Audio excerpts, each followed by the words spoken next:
All right, Shalom. First and foremost, I'd like to give all going on and praises to Yahweh, Bahashem, Yahushai, Bahashem, Rachah, Gradash, Brakathum, double to my apostle, Great Millstone, and salutations to the Ackman of Four Corners, pushing his truth in all sincerity, love, diligence, respect, fear, and trembling. It's like Tazaryach coming back with another chemist for the knowledge through the spirit power of Yahweh, Bahashem, Yahushai.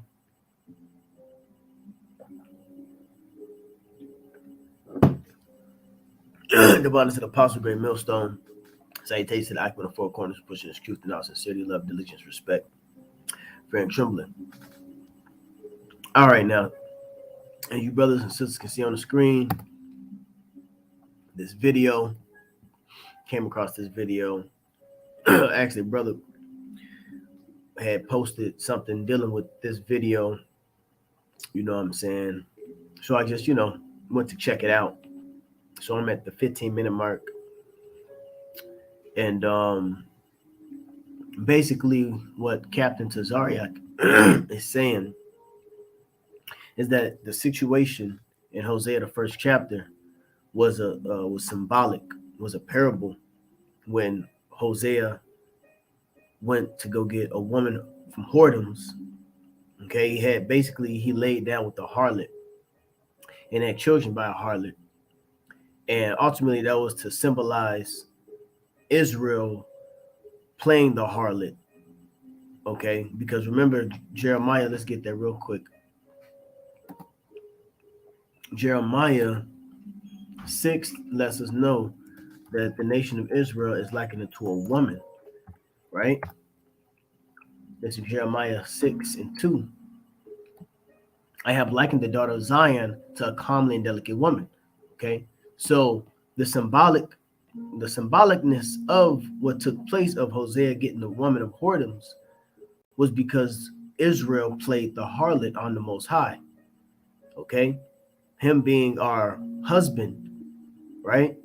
We played the harlot by sleeping with other philosophies, doctrines, and nations and things like that. Okay, so I'm gonna play this and see. Of course, I mean, he said this before. It's because he's ashamed of things in the gospel, in my opinion. He's ashamed about the prostitute situation, the rape situation. So guys like this like to pick and choose what they want to believe, and then they'll just say this is symbolic or this was a parable here and a parable there, so they wouldn't face that politically correct, that squeaky clean type of look amongst the world. But here at Great Millstone, we don't give a fuck about that. These guys have an issue with the rape doctrine, so-called, they call it the rape doctrine, but it's clearly how you handle a situation if rape was to happen, all right, in Deuteronomy, and then when it comes to prostitutes and things of that nature, they have an issue with that, But really, let me get another precept. Really, these dudes are ashamed of the gospel. And if they really just honestly don't know, then, they're just ignorant to what this, parts of the truth. But what is that? Philippians 1. Real quick. It's Philippians 1:20. It says, according to my earnest expectation and my hope, that in nothing I shall be ashamed, but that with all boldness, as always, so now also Hamashiach shall be magnified in my body, whether it be life or by death. You see? So when you come into this ministry, when you come into this truth, there's going to be things that the world does not like, or it wouldn't be politically correct, or it basically, when the scripture says that we are the offscoring, what is that?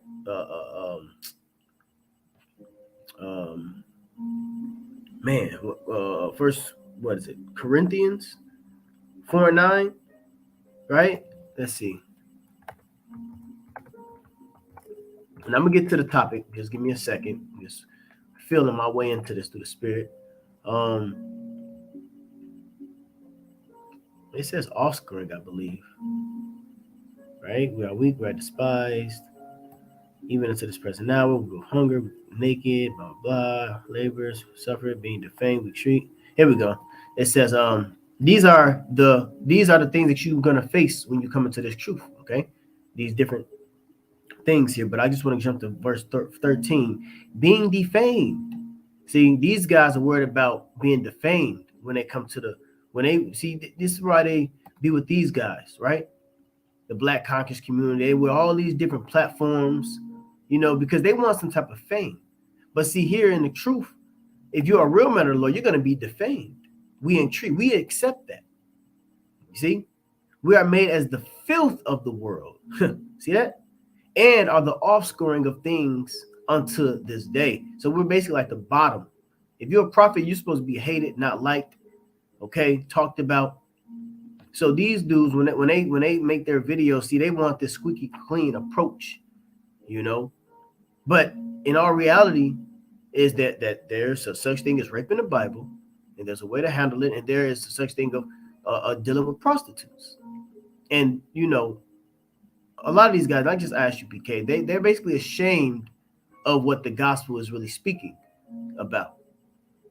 But see, if you keep on with that shit, you're in violation, man. And I always got to bring this out because you're adding and you're taking away from the scriptures, man. Revelation 22:18. It says, "For I testify unto every man that heareth the words of the prophecy of this book. If any man shall add unto these things, the Most High shall add unto him the plagues that are written in this book." See? If any man shall take away from the words of the book of this prophecy, the Most High shall take away his part out of the book of life and out of the holy city and from the things which are written in this book. So if you're adding to the scriptures and you're taking certain things away just so you can be so the world can like you. Remember, the scripture speaks about how the world will love its own. Okay? So if you're doing any of those things, you are in violation of the scriptures, and judgment is going to happen unto you. See, Revelation 14 speaks about having no guile, no deceit. Now, the scripture does say as well, the deceived and the deceivers are his. But ultimately, they're all going to be put to death. They're all going to go into a ditch. So if he's just deceived and really honestly don't understand the scriptures, he err not knowing the scriptures, or he knows it, but he wants to put on a squeaky clean good guy image. You're not going to win either way. Okay? But let's get into the topic, man. All right. Concerning Hosea, I just had to say that, and that was all through the spirit, man. But let's go. And a dress, and a short skirt. Everything was exposed. Now, here's the deal. Right. Here's the deal. Go ahead. You know why I gave her the mic? I gave her the mic just like your Jesus gave her the mic. Remember? Yahweh, he told one of your prophets to marry that whore in the Bible. And he married the whore, a prostitute. We talked about it yesterday. Don't act like that. Remember, the Most High. You know this. No problem. So now, it's a shame that you have these non-believers who's using the scriptures and grabbing the scriptures and basically cutting these dudes, man. It's a real shame. And we know Sarnetta is good for that. He watches Great Millstone. He watches GMS. And he uses what Great Millstone says, to get at these other guys, these other camps. The same thing that what Polite did to Alazar. It's a shame, But see, that the Lord be smacking these dudes in the face when those things happen, But watch them clean it up. Try. Now, when you read Hosea, the first chapter, it's not a literal woman. It's a metaphor. When you read, all you got to do is read chapter 1 and chapter 2. It's about the children of Judah and the children of Israel, meaning the northern kingdom and southern kingdom. You get the same thing. So now, okay. Now he said the woman Gomer. Let's get to the precept. The woman Gomer. Okay.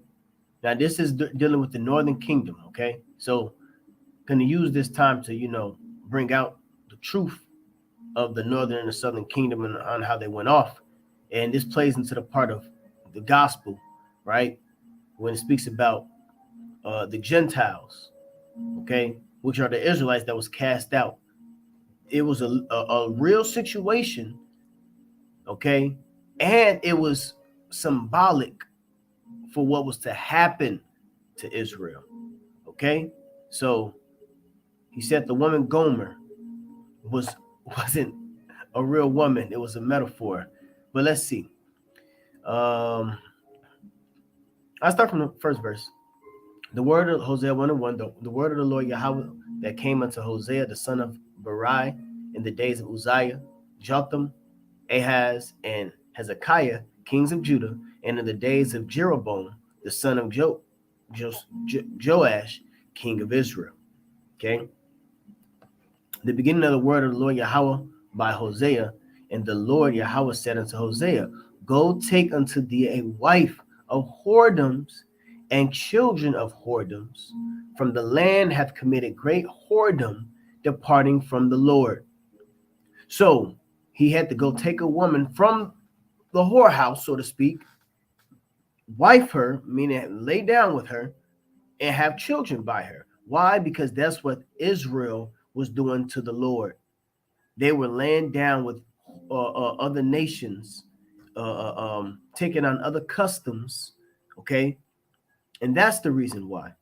So it says, so he went and took Gomer, the daughter of Diblaim, which conceived and bare him a son. Hold on.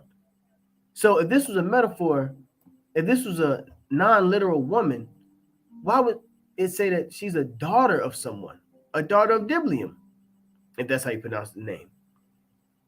You know, this was a literal woman. This was a literal case. Okay. Now, the Lord does use a lot of symbolism, but he does that with his prophets.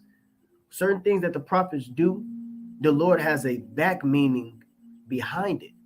Those were known as the, you know what? The scripture speaks about the similitudes, right? Which is what? Something to resemble of, right? Hosea, let's get that. Hosea 12 and 10.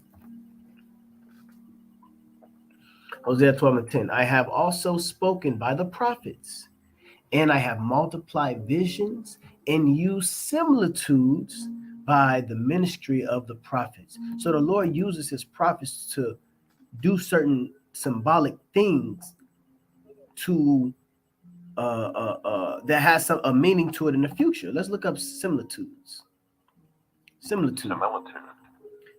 Similarity, resemblance, one that closely resembles another, a smile, or a simile, an allegory, or a parable, right?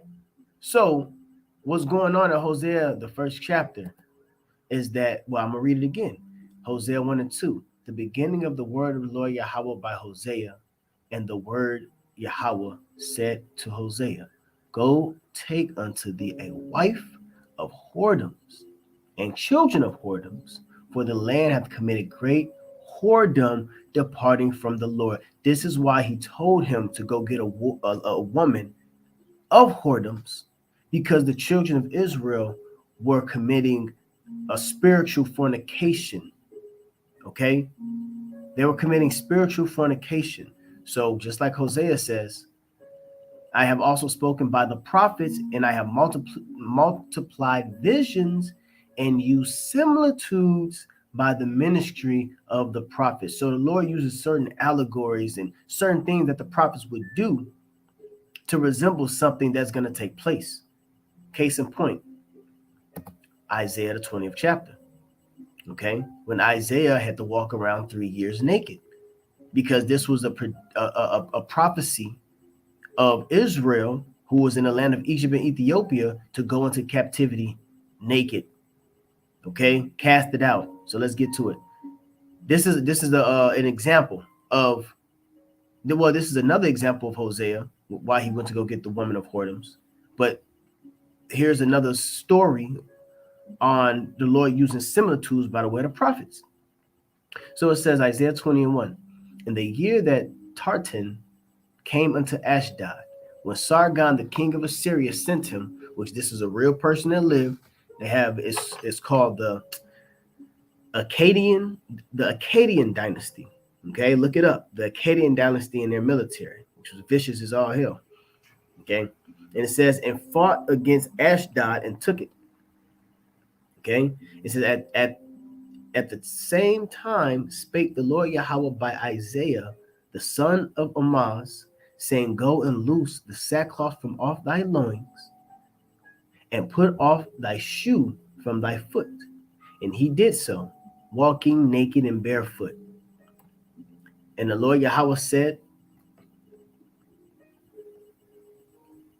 trying to build it up. There we go. And the Lord Yahweh said, like as my servant Isaiah had walked naked and barefoot 3 years for a sign, a similitude, and wonder upon Egypt and and wonder upon Egypt and upon Ethiopia. So shall the king of Assyria lead away the Egyptians prisoners, and the Ethiopians captive, young and old, naked and barefoot, even with their buttocks uncovered, to the shame of Egypt. Okay, this is the Israelites that was in this land, and they were going to go into captivity. So what did the Lord do? He had Isaiah. These are the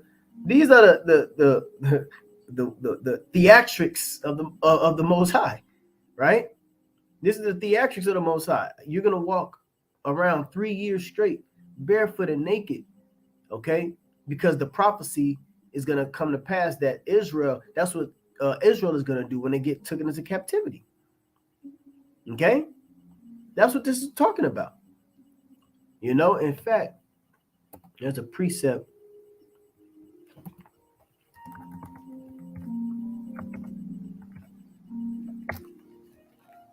No.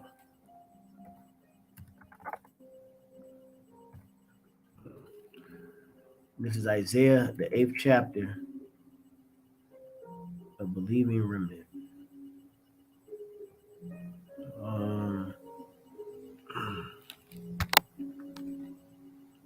This is Isaiah 8 and 17. And I will wait upon the Lord Yahweh that hideth his face from the house of Jacob, and I will look for him. Behold, I and the children whom the Lord Yahweh hath given me are for signs and wonders in Israel from the Lord Yahweh of hosts, which dwelleth in Mount Zion. You see? So the Lord uses the prophets as certain signs and wonders and things that they are actually going to do. Some things that they're actually going to do will actually play out. So he walked around for 3 years. Okay, Isaiah walked around for 3 years, barefoot and naked, to symbolize or resemble, okay, resembles of another, okay, of the nation of Israel going into captivity. So when you go back to Hosea, this was a real woman. It says the beginning of the word of the Lord Yahweh by Hosea, and the Lord Yahweh said unto Hosea, go take unto thee a wife of whoredoms and children of whoredoms, for the land hath committed great whoredom, departing from the Lord. Now let's get a precept on that. They committed a great whoredom, departing from the Lord. This is dealing with the northern kingdom. Okay, it says, this is Jeremiah 3 and 6. The Lord Yahweh said unto me in the days of Josiah the king, hast thou seen that which backsliding Israel have done? She is gone up upon every high mountain, which is what? The nations, other heathen nations, and under every green tree, and have played the harlot. So the Lord used Hosea to go marry a harlot and have children by that harlot, okay, to show the whoredom in Israel. And it's very basic to understand. And I said, after she had done all these things, turn thou unto me, but she returned not, and her treacherous sister Judah saw it. See? So it says, I'll keep going. And this is the reason why Israel was taken into captivity. And it's going to say that later on in Hosea, the 1st chapter. And I saw when for all the cause whereby backsliding Israel committed adultery, I had put her away and given her a bill of divorce. See? Adultery. So a woman who has sex with multiple men is committing adultery. Okay? A woman that has sex with multiple men has committed adultery and is playing the harlot. So that's why the story is the way it is. Okay.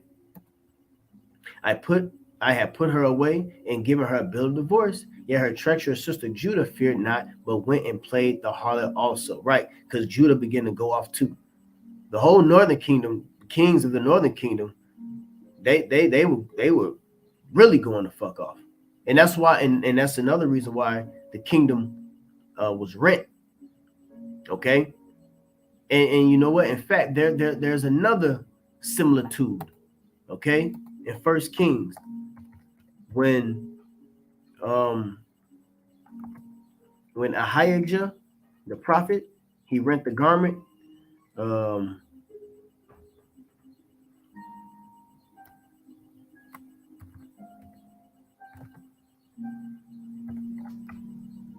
Here's another example. I can't spell garment.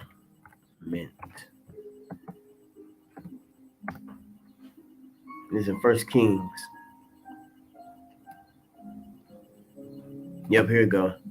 So this is another account on the Lord using a prophet to do something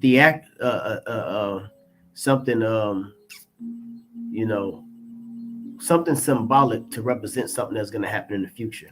I put it like that, for lack of better words.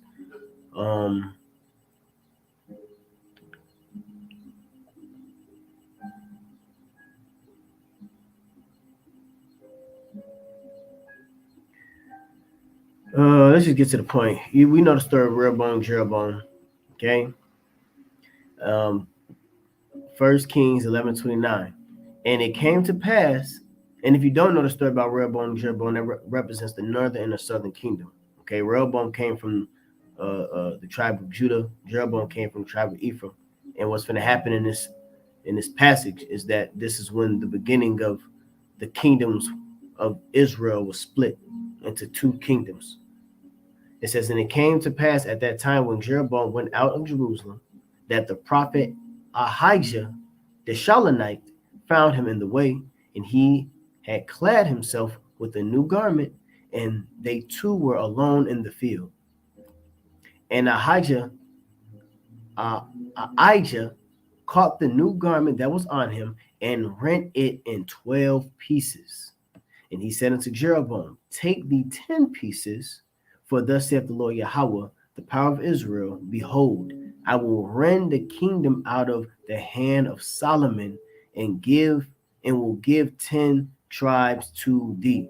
See, this was a prediction or a prophecy of the northern and the southern kingdom splitting. Okay, so he used a situation, a physical situation, okay, which is grabbing a garment. This is theatrics of the Most High. Okay, grabbing his new garment and tearing it into 12 pieces. And he gave him 10 pieces. Okay, but he shall have one tribe for my servant David's sake, and for Jerusalem's sake, the city which I have chosen out of all the tribes of Israel. You see, and that tribe was Benjamin, and Levi was there by default with them because of the priesthood. You know, hell, even in the northern kingdom had certain priests too. You know, but I got more to go into, to be honest, but I think I'm gonna close it out here just to show that beginning, man, because what he said was, it was symbolic. It wasn't a literal woman. Let's go back. And Lord willing, I hope and pray that this is edifying. I hope I'm not going too fast or nothing like that. So Salaki, if I am, I just got to make sure, I'm doing my lesson. I'm on point. Okay, let's go back a little bit. Here's the deal. Go ahead. You know why I gave him the mic? I gave her the mic just like your Jesus gave her the mic. Remember? Yahweh, he told one of your prophets to marry that whore in the Bible. And he married the whore, a prostitute. We talked about it yesterday. Don't act like that. Remember, the Most High. You see how stunned the dude is asking the question, man? It's all fake to me. I think it's all fake, But still, I can. You know this. Yeah. No problem. So now, when you read Hosea, the first chapter, it's not a literal woman, it's a metaphor. When you read. Now, he's right about the next part, going to Ezekiel, the 16th chapter, and northern and southern kingdom. But where you err at, you err not knowing the scripture, is that it was a literal woman. It tells you in this chapter that she was the daughter of Diblaim. So he went and took Gomer, the daughter of Diblaim, which conceived and bare him a son. You see? So she was literal, man. She was a real woman. Now, the reason being, and I'm going to state it again, the reason being is because Israel committed whoredom. And it tells you on the reason why in the fucking beginning of the chapter, why the Lord told him to go get a woman from out of whoredom, to symbolize the whoredom of Israel departing from the Most High. Goodness fucking gracious. Let's see. That's it. I'm gonna get a part 2. I gotta make some moves real quick. So Yahweh Tazah, I can get the next part, which really I was just gonna finish up the whole chapter and go into this because this falls into the line of the Gentiles. You know what I'm saying? You go into Romans the 10th chapter, Romans 11th chapter. What is that? Yeah. Not my people, when it speaks about not my people and no mercy. So I'm going to kind of go into that a little bit and go into the gospel, so you can understand that that this was a situation that happened because Jake went off, but ultimately the Lord was going to bring back the nation of Israel back together.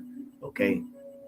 So yeah, with that, I'd like to give all glory and honor and praises to Yahweh, Bahashem, Yahushai, Bahashem Rachah, Qudash Brakathum.